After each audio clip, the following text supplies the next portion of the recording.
આકાશવાણી અમદાવાદ વડોદરા. હવે સાંભળશો પંચમહાલ જિલ્લાનો સમાચાર પત્ર. લેખક વિપુલ પુરોહિત. પંચમહાલ જિલ્લામાં છેલ્લા દોઢ માસમાં વિવિધ ધાર્મિક ઉત્સવો સાથે લોકશાહીના મહાપર્વ ચૂંટણીની પણ ઉજવણી થઈ. શાલિવાહન શકના પ્રારંભનો દિવસ એટલે ગુડી પડવા અને એ જ દિવસથી ચૈત્રી નવરાત્રીનો પણ પ્રારંભ થયો. આ સાથે ચેટીચંદ એટલે કે ભગવાન ઝૂલેલાલના જન્મદિવસની પણ ઉજવણી કરવામાં આવી હતી. ભગવાન શ્રીરામના જન્મોત્સવ રામનવમી, ભગવાન પરશુરામના જન્મોત્સવ અક્ષય તૃતીયા અને મુસ્લિમ બિરાદરનો ઈદે મિલાદની ઉજવણીની સાથે લોકશાહી પર્વ ચૂંટણીનો માહોલ છેલ્લા સવા માસની અંદર સમગ્ર પંચમહાલ જિલ્લામાં જોવા મળ્યો હતો.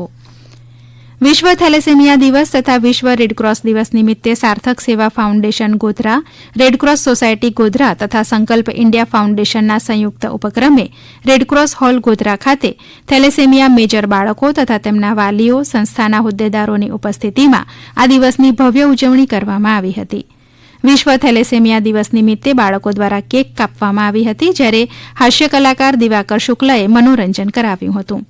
આ બાળકોમાં રમતગમત માટે સંગીત ખુરશીનું આયોજન પણ કરવામાં આવ્યું હતું.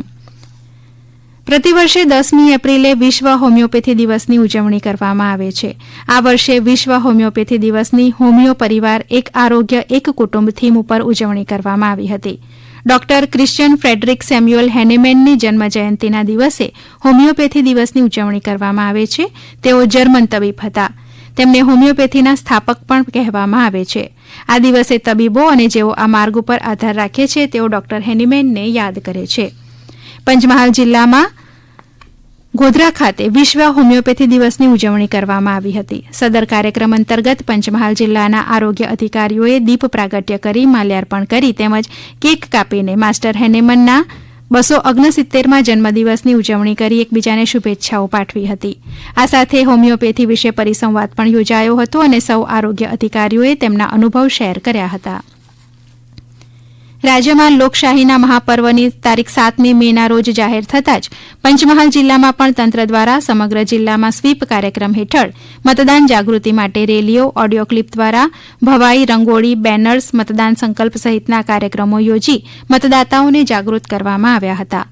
કેમિસ્ટ એસોસિએશન દ્વારા ખરીદી ઉપર 7%ની છૂટછાટ, જ્વેલર્સ એસોસિએશને ચૂંટણીમાં મત આપનારા મતદાતાઓને 7 દિવસ સુધી મેકિંગ ચાર્જ ઉપર 7% છૂટછાટ, ટુ વ્હીલર એસોસિએશન દ્વારા મતદાન બાદ જ્યાં સુધી ચિહ્ન દેખાય ત્યાં સુધી 7% છૂટછાટ, શહેરા ડોક્ટર એસોસિએશન દ્વારા કન્સલ્ટન્ટ ફી નહીં લેવાનો નિર્ણય, વેપારી એસોસિએશને ખરીદી ઉપર 7% છૂટછાટ, વાસણ association Halol, hotel Neelkanth Halol, Maheshwari traders, Bansal supermarket સહિત તમામ એસોસિએશને મતદાતાઓને ખરીદી ઉપર 7% છૂટછાટ આપવાની જાહેરાત કરી હતી.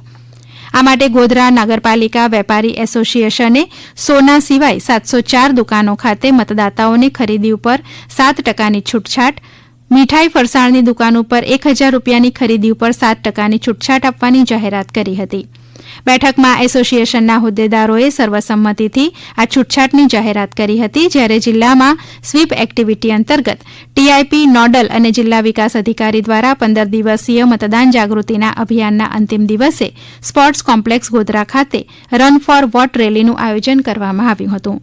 અધિક કલેક્ટર એમ.ડી. ચુડાસમાએ લીલી ઝંડી આપીને આ રેલીનું પ્રસ્થાન કરાવ્યું હતું. આ રેલીમાં રમતવીરો, શિક્ષકો, વરિષ્ઠ નાગરિકો જોડાયા હતા અને મતદાતાઓને વધુને વધુ મતદાન કરવા પ્રેરિત થાય તેવા પ્રયાસ કર્યા હતા.